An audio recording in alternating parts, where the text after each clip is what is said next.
Latvijā tiek ražoti augstas kvalitātes produkti, kas ir iecienīti arī ārvalstīs. Apzinoties šo Latvijas vērtību, tika izveidota preču zīme Rīgas marka, kas ir oficiāli reģistrēta Rīgas pilsētai piederoša preču zīme, kas tiek piešķirta augstas kvalitātes produktiem un pakalpojumiem. Ar mērķi veicināt Rīgas pilsētas Latvijā ražotas produkcijas un pakalpojumu sniedzēju atpazīstamību un regulāru klātbūtni publiskajā informatīvajā telpā, tāpat tā sniedz iespēju augstas kvalitātes preču un pakalpojumu sniedzējiem ar nelielu finanšu un laika ieguldījumiem veiksmīgi realizēt un kāpināt produkcijas un pakalpojumu attīstību eksporta tirgos.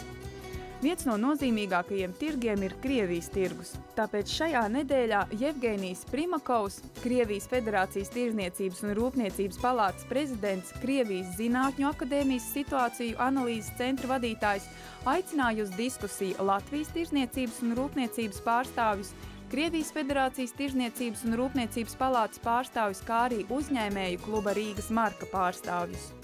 Šādas tikšanās ir nepieciešams, ņemot vērā tīpaši tās, atšķirīgās biznesa un politikas uzbūves, kādas ir mūsu abās valstīs, jo Krievijā tomēr biznesa un lielais biznesa ir ļoti cieši saistīts ar politiskiem lēmumiem. Un šis noteikti ir veids, kā uzņēmēji tiekās, iepazīstās, apmainās ar informāciju un sāk veidot šīs attiecības. Jo, tad, kad mēnesi atpakaļ mēs vērām klubu vaļā, šis arī bija viens no tādiem pamatmoto, kad biznesu administrēt elektroniski e-vidē ir ļoti efektīvi un noteikti tas ir jādara, bet labākās idejas tiek veidojās un tiek virzīts, tiekoties dzīvajā. Un, bez tā, ka cilvēki personīgi nav pazīstami, nekas uz priekšu diezin vai produktīvi virzīsies. Jo ir ļoti daudz bijuši tukšas tikšanās, tukšas sarunas, jo apakšā nav konkrēti projekti, nav konkrēti stāsti, kā Riškī Dvorika. Tāpēc, Maskavas pusē, Krievijas pusē, Latvijas pusē mēs izveidojam šo uzņēmēju klubu, kas savukārt popularizē Riškī Dvorika. Latvijas uzņēmējiem ir skaidrs veids, kā tur nokļūt. Mums ir jāveido praktiskas lietas. Un arī pagājušā nedēļa bija tikšanās Sebežā kontrolas punktā, kur Rostek NTB kompānija uzcēlus ir jaunu terminālu, kurā norisinājās tikšanās starp Krievijas gan muitas, gan robežsardzi, Latvijas muitas, robežsardzi un uzņēmējiem, lai izveidot šo zaļo koridoru. Tas ir svarīgi, tāpēc, ka mēs visi ciešam no tā, ka tā mašīna stāv uz robežas un viņi nekādu ekonomisko efektu nepienes. Tie ir zaudējumi gan vienā, gan otrā pusē. Viena puse nepelna, otra puse pārmaksā par to, ka viņi nostāvēs. Abas puses to saprot. Attiecīgi mēs ejam to ceļu, kad ir jāuzbūvē šis balto. Mēs nerunājam par melno ekonomiku, bet baltās ekonomikas sastāvdaļa, šī preču virzība bez aizķeršanās. Infrastruktūra uzņēmēji ir izveidojuši, amatpersonas ir sajūsmā no tā, jo tas atvieglo arī viņu darbu. Darbs ir jādara.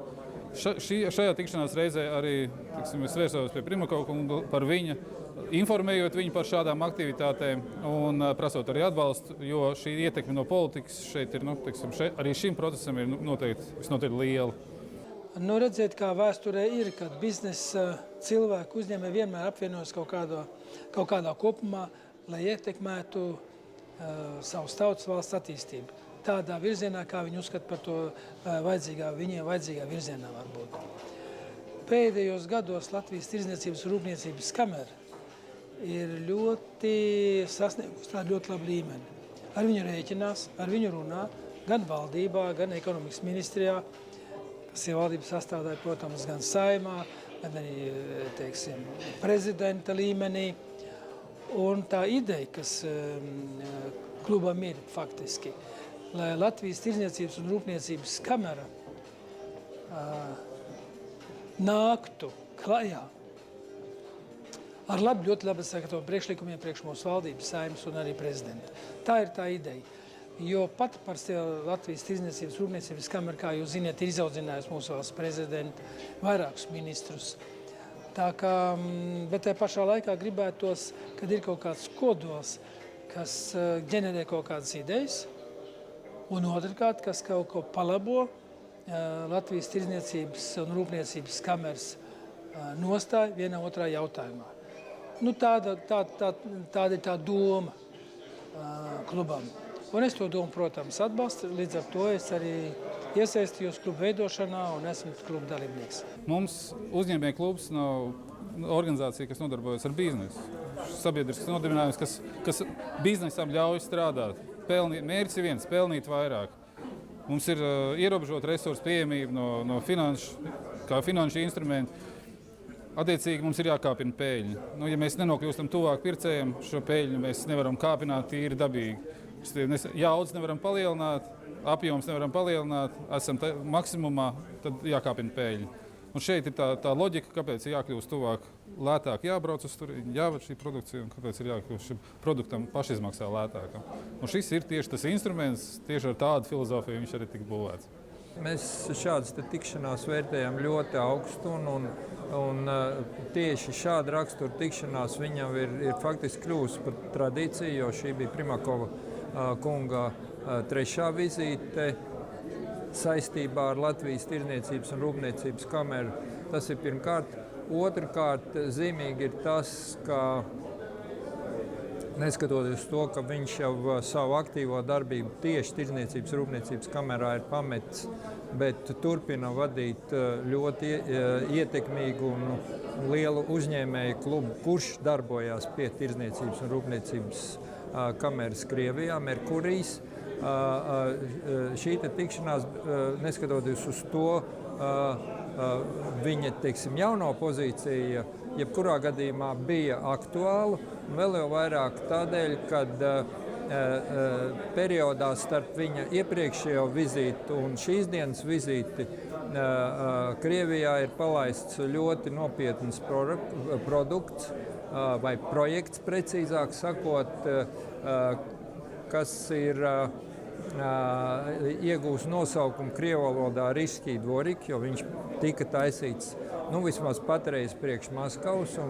Un tā ideja ir tāda, ka lielveikalu ķēdes atsevišķos veikalos ir iedalīta speciāla vieta stendam, kurš ir atbilstoši Rīgas motīviem noformēts, kur pircēji, nemeklējot plauktos citvietu veikalā, var iegādāties Latvijā ražots pārsvarā pārtikas produkts. Un tas produkts ir ieguvis ļoti labu virzību, un tā kā šeit mēs faktiski arī zinām tādu rezumē uztaisījām, kā šis projekts tiek attīstīts un kas būtu jādara turpmāk. Un es domāju, ka vienmēr tā